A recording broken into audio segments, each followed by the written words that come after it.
اراکین national action plan apex committee, السلام علیکم۔ ہم آج یہاں پر پاکستان کی قومی سلامتی کے ایک انتہائی اہم معاملے پر غور کے لیے جمع ہوئے ہیں جو کافی عرصے سے نظر انداز ہوتا رہا ہے۔ میں اس دہشت گردی کے سلسلے کی بات کر رہا ہوں جو تقریباً 2.5 دہائیوں سے پاکستان کو مختلف حوالوں سے شدت سے گھیرے ہوئے ہے۔ پاکستان میں دہشت گردی کا مسئلہ انتہائی پیچیدہ ہے اور اس میں جرائم، منشیات، سمگلنگ، انتہا پسندی اور مذہبی منافرت دہشت گردی کا جان لیوا تعلق ہے۔ ملک پاکستان میں پائیدار ترقی کے لیے استحکام اور قانون کی حکمرانی ضروری ہے۔ ریاست کی عملداری کو پوری قوت اور بغیر کسی استثناء کے نافذ کرنا میری اور آپ سب کی مشترکہ ذمہ داری ہے۔ ایک سافٹ اسٹیٹ یعنی نرم ریاست کبھی بھی سرمایہ کاروں کا، چاہے وہ اپنے ہوں یا خارجی ہوں، کا اعتماد حاصل نہیں کر سکتی، اور اس لیے دہشت گردی میں مبتلا ایک غیر مستحکم ریاست میں صحت مند اور مضبوط معیشت کا تصور بھی نہیں کیا جا سکتا، چاہے کہ اس کے اوپر عمل ہو سکے۔ دہشت گردی کے خلاف جنگ کی ذمہ داری ریاست کے تمام اداروں کا مشترکہ فرض ہے اور فرض اولی ہے۔ یہ it's not about you and me, it's about us. مل کر ہم نے اس کا سر کچلنا ہے۔ گو کہ بعض صوبوں میں اس میں بڑی کاوشیں ہوئی ہیں، سرمایہ کاری ہوئی ہے، محنت ہوئی ہے، لیکن میرا یقین ہے کہ ہم نے بہت آسانی سے اس معاملے کو اپنی مسلح افواج کے افسروں اور جوانوں کے اوپر چھوڑ دیا ہے کہ یہ وہ جانے، ان کا کام جانے، اور صوبے اور حکومتیں اس سے بالکل بری ذمہ ہیں۔ یہ ہے وہ خطرناک ایک روش جو پچھلے سالوں میں ایک رواج پیدا ہو چکا ہے، جو کہ یہ جناب یہ تو فوج کا کام ہے، یہ تو سپہ سالار نے کرنا ہے، یہ ان کے افسروں نے کرنا ہے۔ اس میں کوئی شک نہیں کہ لا انفورسنگ ایجنسیز میں پولیس کے افسران نے، جوانوں نے، ان کے بچوں نے، عام شہری نے، کے پی کے شہریوں نے، سیاستدانوں نے، اپنے سندھ کے شہریوں نے، سیاستدانوں نے، پنجاب کے، بلوچستان کے، لیکن جو ایک عمومی ایک جو سامنے ایک جو مظاہرہ جو آیا ہے ہمارے عمل کا کہ جی یہ تو افواج پاکستان نے کرنا ہے، یہ جانے، ان کا کام جانے، میں سمجھتا ہوں کہ دس از ناٹ دا وے۔ اس طریقے سے دہشت گردی کا خاتمہ نہیں ہوگا۔ اس میں جو کاؤنٹر ٹیررزم ڈپارٹمنٹس صوبوں کی ذمہ داریاں ہیں۔ آج پوری قوم کو، میں آپ کو ایمانداری سے کہتا ہوں کہ غریب آدمی کو اپنے نان نفقے کی فکر ہے، ایک وقت کی روٹی کی فکر ہے، ان کے بچوں کی اپنے پروٹیکشن کی فکر ہے، ان کے جابس کی فکر ہے۔ تو میں سمجھتا ہوں کہ آج ہمیں یہ فیصلہ کرنا ہے کہ پاکستان کی مسلح افواج نے کئی دہائیوں تک خون بہایا ہے اور بے شمار شاندار کامیابیاں حاصل کی ہیں اس میدان میں، جس کی عصر حاضر میں دنیا میں مثال نہیں، مگر ایک مکمل نظام کے بغیر ہم پائیدار استحکام کی توقع بھی نہیں کر سکتے۔ جب تک کہ مکمل نظام کی بات نہ ہو، جب تک کہ ہول آف دا گورنمنٹ کی بات نہ ہو، تو اس سے مراد نہ صرف تمام ایجنسیاں ہیں، یہ حکومتیں ہیں اور تمام ادارے ہیں۔ آئین میں 18ویں ترمیم کے بعد صوبائی حکومتوں کا اس کاوش میں بڑا حصہ ہے اور وسائل بھی دیے گئے ہیں، اور اسی لیے میری توقع ہے کہ صوبے دہشت گردی کے خلاف بھرپور حصہ ڈالیں گے اور مل کر انشاءاللہ اس ناسور کا خاتمہ کریں گے۔ ہمیں قوت طاقت کے تمام عناصر کی ہم آہنگی کی ضرورت ہے تاکہ ٹھوس نتائج اور پائیدار استحکام حاصل ہو، جس سے یہ ملک ترقی اور خوشحالی کے راستے کی طرف بڑی تیزی سے گامزن ہو۔ دہشت گردی کے خلاف جنگ کے لیے سب سے پہلے ہماری سیاسی قیادت کا ذہنی طور پر واضح ہونا ضروری ہے، ہماری مذہبی قیادت کا پوری طرح اس میں واضح ہونا ضروری ہے کہ یہ جنگ ہماری اپنی ہے، یہ جنگ ہماری اپنی بقا کی جنگ ہے، اور یہ کسی غیر کی جنگ ہم نہیں لڑ رہے، اپنی آنے والی نسلوں کو بچانے کے لیے جنگ لڑ رہے ہیں۔ اس کو تمام سیاسی اختلافات سے بالاتر ہو کر سمجھنا اور تسلیم کرنا ہوگا، اور اتفاق رائے سے، باہمی مشاورت سے اس پر بھرپور عمل کرنا ہوگا۔ ہمیں اس کی ذمہ داری خود لینی ہوگی۔ اسے ریاست کے صرف ایک ادارے پر چھوڑنا فاش غلطی ہوگی۔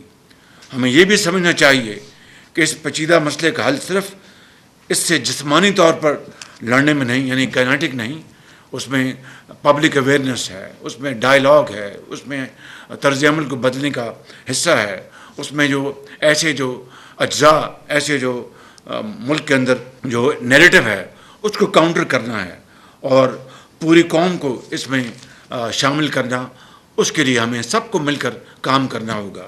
اس کے علاوہ ہمیں علاقائی ممالک کے ساتھ فعال سفارتکاری کی ضرورت ہوگی کہ دہشت گرد تنظیموں کے لیے وہ وہاں پر ان کے لیے جگہ تنگ کر دیں، اور ہمیں قانون سازی کے ذریعے اپنے قانون نافذ کرنے والے اداروں کو مضبوط بنانا ہوگا۔ قانونی خلا مؤثر کارروائیوں اور دہشت گردوں کے خلاف مقدمات میں سب سے بڑی رکاوٹ ہے، اور جب تک کہ قانونی حکم ہم باہمی طور پر اس کو ختم نہیں کرتے، یہ دہشت گردی کا ناسور ختم نہیں ہوگا۔ پارلیمنٹ کا سب سے ایک اہم کام قانون سازی ہے۔ قوانین ریاست کو چلانے کے لیے ناگزیر اوزار ہے، اور ہم انشاءاللہ اپنی تمام اداروں کے ساتھ مل کر افواج کو اس مسئلے کے خاتمے کے لیے قانونی طاقت اور حمایت فراہم کریں گے۔ ہم انہیں جنگ کے لیے مؤثر آلات فراہم کریں گے۔ میں نے چند دن پہلے چین جانے سے پہلے بھی منسٹر آف انٹیریئر کو کہا اور سپہ سالار کو کہا کہ جتنے بھی فنڈز آپ کو چاہیے ہم حاضر ہیں۔ ہم اپنے باقی جو ہمارے جو اہم جو منصوبے ہیں ان کو ہم پیچھے کر دیں گے، لیکن دہشت گردی کے خاتمے کے لیے جو بھی آپ کو چاہیے ہم انشاءاللہ آپ کے لیے مہیا کریں گے۔ میں آج اس فورم پر میں آپ کو یہ دوبارہ یہ بات کہنا چاہتا ہوں، اگر افواج پاکستان دہشت گردی کے خلاف آپریشن کر رہی ہے یا جغرافیائی سرحدوں کو بچانے کے لیے، تو یہ اخراجات صوبے تو ادا نہیں کر رہے، یہ سارے کے سارے فیڈرل گورنمنٹ اخراجات ادا کر رہے ہیں۔ اگر صوبوں میں جب پولیس بلاتی ہے رینجرز کو، تو رینجرز کے تمام اخراجات وفاق برداشت کرتا ہے، وہ صوبے تو برداشت نہیں کرتے۔ میں یہ بات پہلے بھی کر رہا ہوں، یہ بات کسی خاص مقصد کے لیے نہیں، اس مقصد کے لیے کہ اس جنگ میں اور اس ملک کو بنانے میں ہم سب کا کردار ہے۔ صوبوں کا اپنا کردار ہے بے پناہ، وفاق کا اپنا کردار ہے بے پناہ، اور افواج پاکستان کا اپنا کردار ہے بے پناہ۔ وسائل جو ہیں وہ ہم سب کے مشترکہ وسائل ہیں۔ ایک ایک دھیلا وفاق کا اور صوبوں کا وہ دہشت گردی کے خاتمے کے لیے، یہ میں سمجھتا ہوں کہ it's the most valid charge. تو اس کے لیے ہم ہر طرح سے مل کر ہم انشاءاللہ آپ کو، میں پھر یہ I want to say this at the cost of reputation, that whatever you require in fighting this war against terror, I will be making this available to you at any time, and there is no problem at all of finances at all. That's my assurance to you. Guaranteed insurance inshallah. آخر میں ہم حکومت کی آواز کو مضبوط کرنے کے لیے قوانین بنائیں گے اور یقینی بنائیں گے کہ پاکستان کی اصل داستان سب کو سنائی دے۔ ہم اس بات کو یقینی بنائیں گے کہ غلط معلومات اور جھوٹ سچائی کو دبا نہ سکے۔ ابھی چین کا دورہ کر کے آئے ہیں، کس طرح پاکستان کے دشمنوں نے دوست نما دشمن اندر بیٹھ کر اور باہر سے کیا غلیظ اور کیا ڈرٹی کیمپین چلائی۔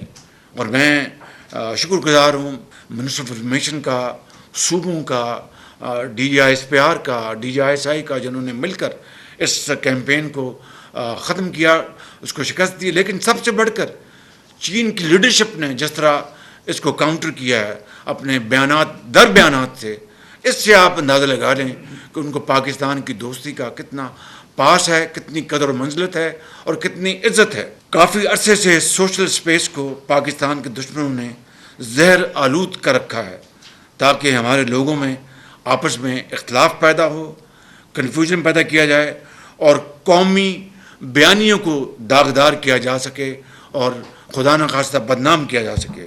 جو آئینی حق ہے ہر پاکستانی کا، اس کو پوری بات کرنے کا حق ہے، اظہار آزادی کا پورا حق ہے، لیکن اس کی غلط طور پر استعمال کرنا اور آئین کی دھجیاں اڑانا اور پاکستان کے استحکام اور پاکستان کی ترقی اور خوشحالی کے خلاف زہر آلود باتیں کرنا، اس سے بڑا کوئی اور قومی جرم ہو نہیں سکتا. لہٰذا ہمیں آج یہاں پر مل بیٹھ کر ان حدود پر اتفاق رائے پیدا کرنا ہوگا اور اجتماعی بصیرت اور اجتماعی مشاورت سے ایسے قوانین بنانے ہوں گے جو بے ضابطگی کی اور نفرت کی زبان کو اور تقسیم کو ختم کر سکیں. آئیں بامی مشاورت سے ایک رائے عمل طے کریں، آئیں ایک پائیدار پاکستان کو آگے لے کر جائیں، آئیں قائد اور اقبال کے پاکستان کی جو خواب تھا اس کو شرمندہ تعبیر کریں، آئیں ایک زندہ قوم کے عزم کا مظاہرہ کریں، آئیں امن کو آج پاکستان میں اس کو لے کر آئیں آج اس بات کا فیصلہ کریں اور پورے عزم کے ساتھ کریں اور آہنی یقین کے ساتھ کریں کہ ہم ان تمام فیصلوں کو، جس سے کہ دہشت گردی کا خاتمہ ہو، پاکستان میں ترقی اور خوشحالی کا آغاز ہو، اس کو مل کر اتفاق اتحاد سے پورے عزم کے ساتھ اس کو نافذ العمل کریں اور دین اور دنیا دونوں کمائیں. اللہ تعالی ہمارا حامی ناصر ہو. پاکستان پائندہ باد.